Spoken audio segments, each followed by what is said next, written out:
नमस्कार। क्या होता है जब किसी को अपने ही परिवार के एक गलत हुक्म और अपनी अंतरात्मा की आवाज के बीच चुनना पड़े? आज हम एक ऐसी ही कहानी की बात करेंगे। कहानी है वासुकी की, जो त्याग और धर्म पर टिके रहने की एक मिसाल है।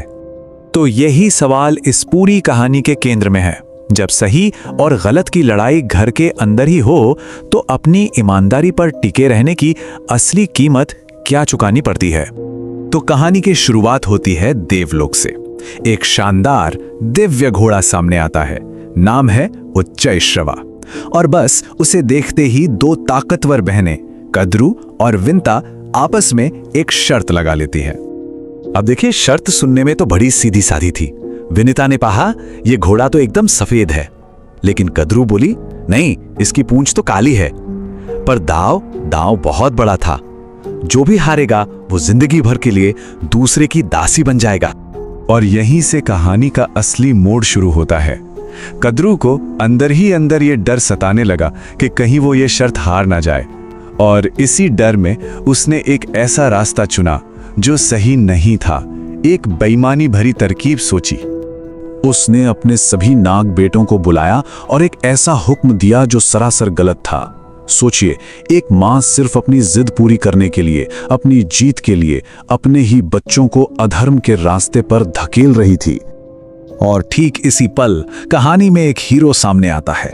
जब बाकी सारे नाग मां के डर से चुप थे, एक आवाज उठी, वासुकी की। उन्होंने साफ साफ कह दिया कि वो ये अधर्म नहीं करेंगे। ये सिर्फ एक ना नहीं थी, ये धर्म को बचाने के लिए की गई एक बगालत थी। अब अपने ही संतान से ये इनकार कद्रू बर्दाश्त नहीं कर पाई और गुस्से में, अपने अहंकार में उस मां ने कुछ ऐसा कह दिया जिसकी किसी ने कल्पना भी नहीं की होगी। उसने अपने ही बेटों को जलकर राख हो जाने का श्राप दे डाला। खैर, वक्त गुजरता गया और फिर ब्रह्मांड में एक बहुत बड़ी घटना होने वाली थी। समुद्र मंथन। देवताओं और असुरों ने मिलकर यह तय तो कर लिया, पर इस काम के लिए एक बहुत बड़े, एक असाधारण त्याग की जरूरत थी। और यह त्याग करने के लिए कौन आगे आया? वही वासुकी। उन्होंने अपनी मर्जी से अपने शरीर को ही मंथन की रस्सी बना दिया। जरा सोचकर देखिए उस तकलीफ के बारे में। एक तरफ देवता खींच रहे हैं, दूसरी तरफ असुर। उनका शरीर जल रहा था, फट रहा था। यह सिर्फ जिस्मानी दर्द नहीं था, यह पूरी दुनिया की भलाई के लिए किया गया एक चुपचाप बलिदान था, एक तपस्या। मंथन चल रहा था। अमृत निकलने की उम्मीद थी और वो निकला भी। लेकिन अमृत के साथ साथ समंदर से एक ऐसी चीज भी निकली जिसकी किसी को उम्मीद नहीं थी। एक ऐसी चीज जो पूरे ब्रह्मांड को तबाह कर सकती थी। नाम था हलाहल। ये कोई मामूली जहर नहीं था। इसमें इतनी ताकत थी कि ये तीनों लोगों को एक पल में खत्म कर सकता था। इस जहर के आगे क्या देवता और क्या असुर सब बेबस खड़े थे। जब लगा कि अब सब कुछ खत्म हो जाएगा, तब महादेव भगवान शिव आगे आए।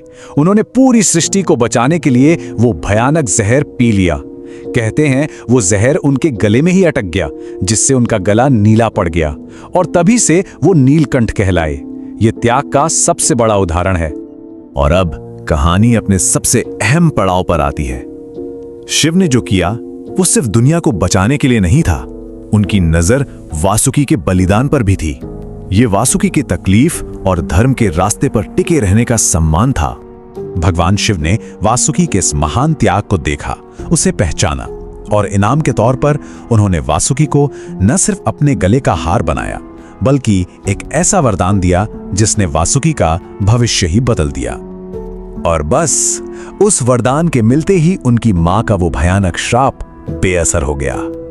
वासुकी की धर्म के लिए जो अटूट लगन थी, उसी ने आखिर में उन्हें बचाया। यह इस बात का सबसे बड़ा सबूत है कि धर्म का रास्ता मुश्किल जरूर हो सकता है, पर जो धर्म की रक्षा करता है, धर्म हमेशा उसकी रक्षा करता है। तो अब अगली बार जब कोई भगवान शिव की तस्वीर देखेगा और उनके गले में लिपटे उस सर्प को देखेगा, तो शायद वो नजरिया बदल जाएगा। वासुकी सिर्फ एक नाग नहीं है, वो डर का नहीं बल्कि धर्म की जीत का प्रतीक है। इस बात का प्रतीक कि रास्ता कितना भी मुश्किल हो, जीत हमेशा सच्चाई की ही होती है।